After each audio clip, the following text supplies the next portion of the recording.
Friends, welcome to Sowji's kitchen and my family వ్లాగ్స్లో పాతకాలం నాటి చాలా హెల్తీగా ఉండే ఈ రాగి రోటీని ఎలా తయారు చేసుకోవాలి ఏంటి అనేది వీడియోని స్కిప్ చేయకుండా కంటిన్యూ చేయండి.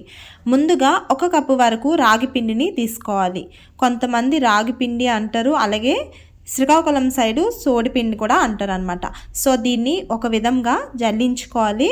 జల్లించుకోవడం వల్ల మనకి స్మూత్గా ఉంటుందన్నమాట. వేస్ట్ని ఇలా బయట పడేసి ఇందులోనే చిటికెడు సాల్ట్ అలాగే 1 టేబుల్ స్పూన్ ఆయిల్ని యాడ్ చేసుకోవాలి. ఒక వాటర్ అనేది బాగా బాయిల్ అయ్యి ఉండాలన్నమాట. ఇప్పుడు ఇదంతా సాల్ట్ ఆయిల్తో మిక్స్ చేసుకున్న తర్వాత కొంచెం కొంచెం హాట్ వాటర్ని యాడ్ చేసుకుంటూ మంచిగా కలుపుకోవాలి. మన చేత్తో కలుపుకోలేకపోతే ఈ విధంగా స్పూన్తోనైనా ఒక 5 మినిట్స్ విడిచిపెట్టేసినా సరిపోతుంది. తర్వాత కొంచెం కొంచెం వాటర్ యాడ్ చేసుకుంటూ స్మూత్గా కలుపుకోవాలి.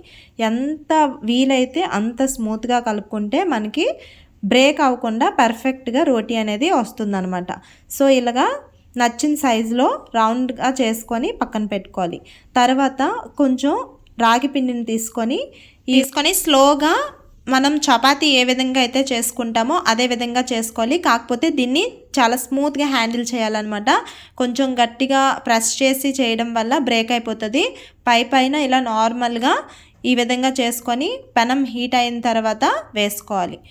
వేసిన తర్వాత మనం ఒక 2 to 3 మినిట్స్ విడిచిపెట్టిన తర్వాత మళ్ళీ ఒకసారి టర్న్ చేసుకోవాలి. టర్న్ చేసి మళ్ళీ ఒక 2 మినిట్స్ పాటు కాలనివ్వాలన్నమాట. 2 వైపులా కాలితే ఈ విధంగా పైకి పొంగుతుంది. పొంగిన తర్వాత మనం కొంచెం ఆయిల్ అనేది అప్లై చేసుకోవాలి. ఆయిల్ని అప్లై చేసిన తర్వాత చూసారు కదా, ఈ విధంగా మనకి బాగా పొంగుతుందన్నమాట. లైట్గా ప్రెస్ చేస్తే మనకి పై వరకు వస్తుంది, లేదు అంటే మధ్యలోనే ఆగిపోతుంది. సో ఈ రోటీ అనేది అయిపోయింది. ఇప్పుడు దీన్ని ఒక సైడ్కి తీసుకొని సేమ్ అదే ప్రాసెస్లో అన్ని రోటీలు కూడా తయారు చేసుకోవాలి. ఎవరైతే రోటీలు చేయడం ఎక్స్పీరియన్స్ ఉంటుందో వాళ్ళైతే చాలా సింపుల్గా తయారు చేసేస్తారు. లేదు ఫస్ట్ టైం చేస్తున్నాము అనుకుంటే కనుక కొంచెం జాగ్రత్తగా చేసుకోవాలి. లేదు అంటే మొత్తం రోటీ అనేది బ్రేక్ అయిపోతూ మంచిగా రాకుండా పోతుంది. సో ఫైనల్గా ఈ రోటీ అనేది మనం మసాలా పెట్టి వండుకున్న వెజ్ అయినా నాన్ వెజ్ అయినా ఏ కర్రీతో తిన్నా కూడా చాలా టేస్ట్గా ఉంటుందన్నమాట.